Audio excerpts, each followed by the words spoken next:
to get married that all Americans have, and that is to raise your children, to raise your family, to do all the things that you want to do and achieve the American dream. And you don't have to be my idea of the American dream or even your idea. It's just the idea of the American dream. Whoopie Golberg tonight with protesters outside the Mormon temple here in New York City, part of a wave of demonstrations really against the church for spearheading a multi-million-dollar campaign to pass Proposition 8 in California last week, which makes same-sex marriage there illegal.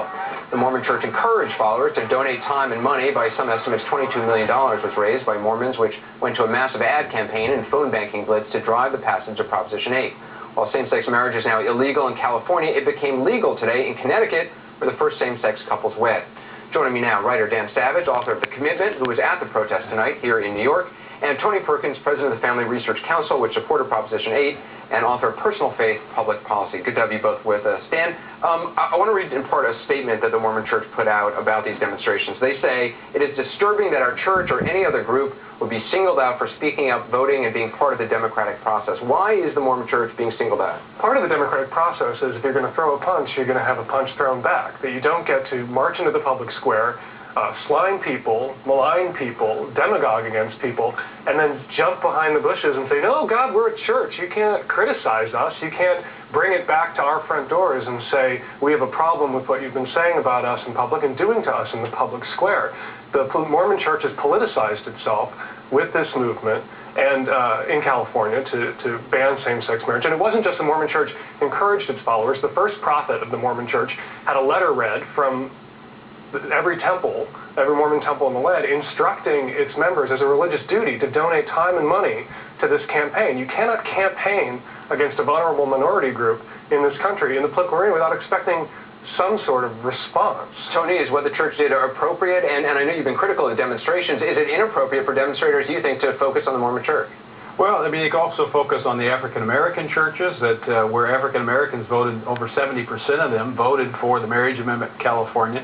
But, you know, this really underscores what many people were saying, that this advancement of same-sex marriage was going to bring about this confrontation with religious liberties. And it's very frightening when you begin to see these demonstrations of violating the spaces of churches, going and disrupting their services.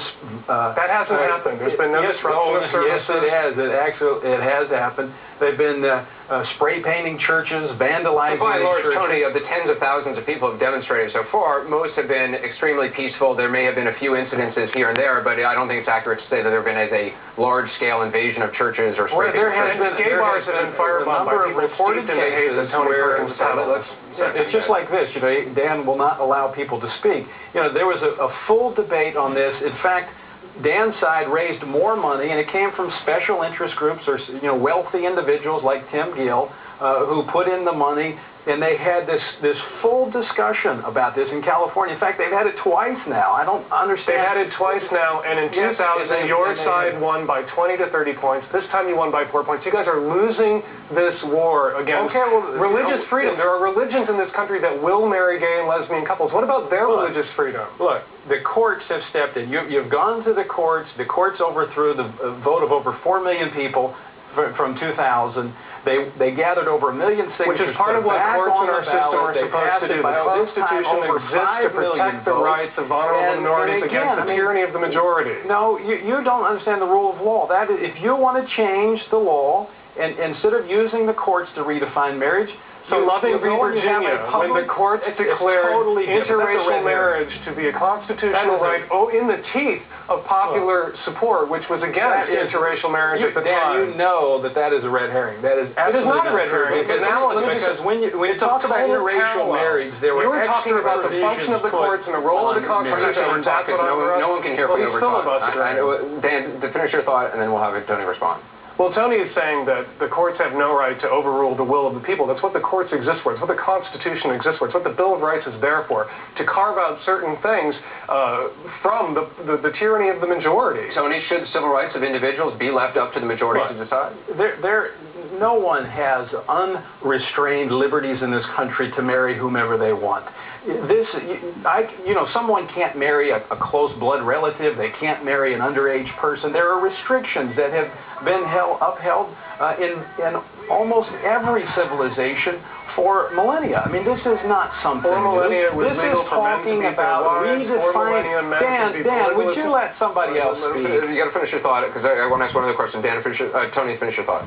Look, this is about redefining marriage. It's not about what you try to compare this to interracial marriage. It's not the same thing. There were extra provisions put that would prohibit people that were man and woman married. This is redefining marriage. It's a totally different issue. The people of California have spoken.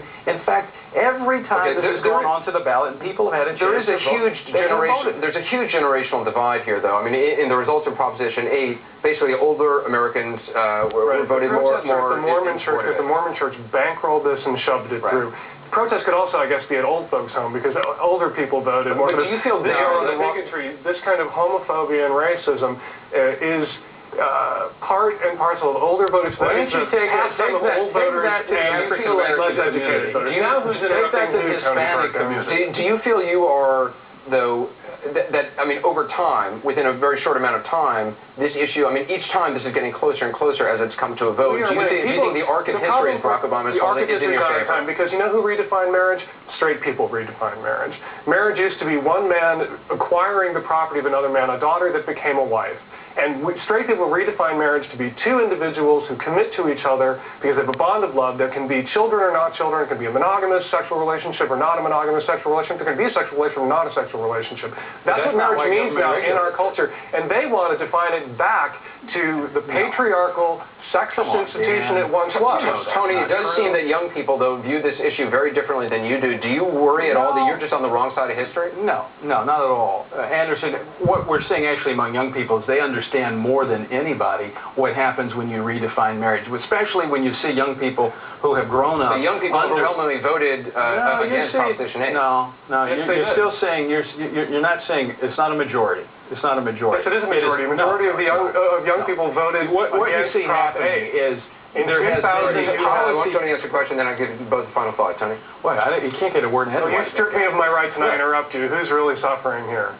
Look, the policy that this country has adopted in the last 40 years, which has minimized the importance of marriage. There's an understanding that the purpose of public policy is to achieve a greater good.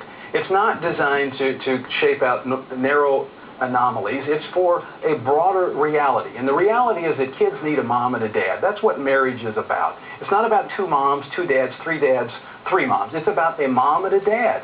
And that's what public policy should promote. That is not what marriage is about. Because people without children can get married. Marriage is not defined by the presence of children. That's not the purpose of government being involved. And individual liberties is the purpose of our Constitution. For you to try to write individual liberties out of our political system, you must be for every other form of relationship. Because based on their marriage, we got out of there trying to give you a thought. Dan, your final thought.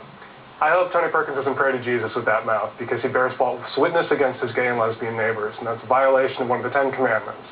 And how would you suggest I do that, Dan? This is about public policy, which is to promote the greater good.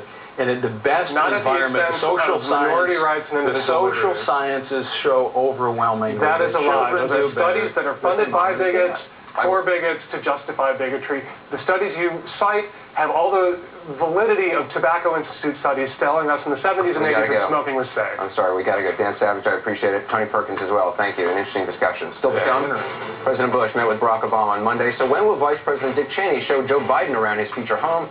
The answer ahead. Also tonight, the